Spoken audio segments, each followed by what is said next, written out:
ഇന്ന് work related ആയിട്ട് ചിന്നക്കനാൽ വരെ പോകാനുണ്ടായിരുന്നേ. അപ്പോൾ ചിന്നക്കനാൽ പോകുന്ന വഴിക്കാണെങ്കിൽ നല്ല മിസ്റ്റ് ഉണ്ടായിരുന്നു.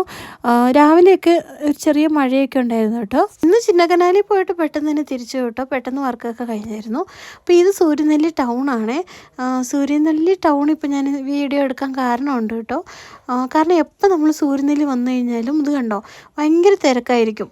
റോഡിൻ്റെ റൈറ്റ് ആൻഡ് ലെഫ്റ്റ് സൈഡ് ഫുള്ളും വണ്ടി നിർത്തിയിടുവേ. പിന്നെ പറഞ്ഞിട്ടും കാര്യമില്ല, അവിടെ നിർത്താനുള്ള സൗകര്യമൊന്നും ഇല്ല, ഇതൊക്കെ ഉള്ളൂ. എന്നാലും വാഹനം നിർത്തുന്നവർ ഇച്ചിരിയൊക്കെ ഒന്ന് ഒതുക്കി നിർത്തുവാണെങ്കിൽ ബാക്കിയുള്ള വണ്ടികൾക്കൊക്കെ പോകാനുള്ള സൗകര്യം കാണുവേ. അങ്ങനെ നമ്മൾ തിരിച്ച് വീട്ടിലേക്ക് വരുമായിരുന്നു. ഇപ്പോൾ വരുന്ന വഴിക്കാണെങ്കിൽ ഭയങ്കര മിസ്റ്റായിരുന്നു, റോഡ് തന്നെ കാണത്തില്ലായിരുന്നു.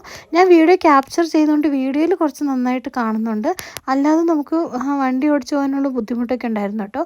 അങ്ങനെ ഗ്യാപ്പ് റോഡ് എത്തി. ഗ്യാപ്പ് റോഡ് വന്നപ്പോൾ അന്തരീക്ഷം ഭയങ്കര രസമായിരുന്നു കേട്ടോ. ഇച്ചിരി മഴയൊക്കെ പെയ്ത് തുറന്നപ്പോൾ തന്നെ ശരിക്കും ആ അന്തരീക്ഷം ഒന്ന് മാറി വ്യത്യാസമായിട്ടുണ്ടായിരുന്നു. ഭയങ്കര ക്ലിയർ ആയിട്ടുണ്ടായിരുന്നു കേട്ടോ വ്യൂ. ഇന്നലെ ഞാനൊരു വീഡിയോ പോസ്റ്റ് ചെയ്തിരുന്നു. അതിനകത്താണെങ്കിൽ സൺസെറ്റ് നന്നായിട്ട് ക്ലിയർ ആയിട്ട് കാണാമായിരുന്നു. അങ്ങനത്തെ ഒരു അന്തരീക്ഷമായിരുന്നു. പക്ഷേ ഇന്ന് ടോട്ടലി വേറെയാണ്. ഇന്ന് ഫുള്ള് മഴ പെയ്തിട്ടുള്ള ആ ഒരു അന്തരീക്ഷമായി കേട്ടോ. ഇവിടുന്ന് കാണുമ്പോൾ താഴെ രാജാക്കാട്, രാജകുമാരി, പൂപ്പാറ, ബൈസം വാലി ഈ സ്ഥലങ്ങളൊക്കെ ആട്ടോ ഇവിടുന്ന് കാണാൻ കഴിയുന്നത്. മേഘങ്ങളൊക്കെ ഇങ്ങനെ ഇറങ്ങി വരുന്ന ആ കാഴ്ച കാണാൻ നല്ല രസമായിരുന്നു. പിന്നെ നമ്മുടെ മൂന്നാറിൽ പുതിയതായിട്ട് വന്നിട്ടുള്ള ഡബിൾ ഡെക്കർ ബസ്സാണ് കേട്ടോ അത്. ഇവിടെ റോഡിന് സൈഡിലൊരു കേവ് ഉണ്ട്. ഈ കേവ് എല്ലാവർക്കും അറിയാമായിരിക്കും.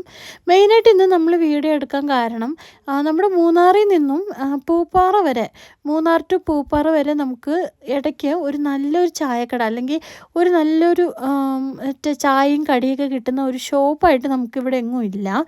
നമുക്ക് വരുന്ന വഴിക്കാണെങ്കിൽ ആക്കാട്, ഗ്യാപ്പ് റോഡ്, പിന്നെ തുടർന്നുള്ള സ്ഥലങ്ങളിലൊക്കെ തട്ടുകടകൾ കാണാവേ. പക്ഷെ നമുക്ക് അവിടെ മാക്സിമം മാഗി, ബ്രെഡ് ഓംലേറ്റ് അതുപോലെയാണ് കിട്ടുന്നത്. നമുക്കിതുപോലെ കടിയൊക്കെ ഇട്ട് ചൂട് കടി, ചായ അങ്ങനെയുള്ള ഐറ്റങ്ങൾ, സ്നാക്സൊക്കെ കിട്ടുന്ന കട എന്ന് പറഞ്ഞു കഴിഞ്ഞാൽ ഈ ടേക്ക് എ ബ്രേക്ക് മാത്രമേ ഉള്ളൂ കേട്ടോ. നമ്മൾ പോയ സമയത്താണെങ്കിൽ മുളക് ബജി ചൂടനെ ഇട്ടിട്ടുണ്ടായിരുന്നു. അപ്പോൾ അങ്ങനെ മുളക് ബജി ഒരു പ്ലേറ്റ് എടുത്ത് കൂടെ ഒരു ചമ്മന്തി തന്നായിരുന്നേ. ആ ചമ്മന്തി ഇച്ചിരി കൂടെ നല്ല ടേസ്റ്റായിരുന്നു. നല്ല വ്യത്യാസമായ ഒരു ചമ്മന്തിയാണേ. ഇതുപോലെ ഒരു അന്തരീക്ഷത്തിൽ ഇങ്ങനെ ഒരു ഷോപ്പിൽ കയറിയിട്ട് ചൂട് ചായ കടിയൊക്കെ കഴിച്ച് അടിപൊളി രസമാണ്. അങ്ങനെ നമ്മൾ ഒരു വീൽ ചിപ്സും ഇവിടെ നിന്ന് വാങ്ങിച്ചു വീട്ടിലേക്ക് തിരിച്ചു കേട്ടോ. അപ്പോൾ നമ്മുടെ വീഡിയോ ഇഷ്ടപ്പെട്ടെങ്കിൽ മറക്കാതെ ലൈക്ക് ആൻഡ് കമൻറ്റ് ഷെയർ ചെയ്യണം. സബ്സ്ക്രൈബ് ചെയ്യാത്തവരുണ്ടെങ്കിൽ മറക്കാതെ സബ്സ്ക്രൈബ് ചെയ്യണം. ടാറ്റാ.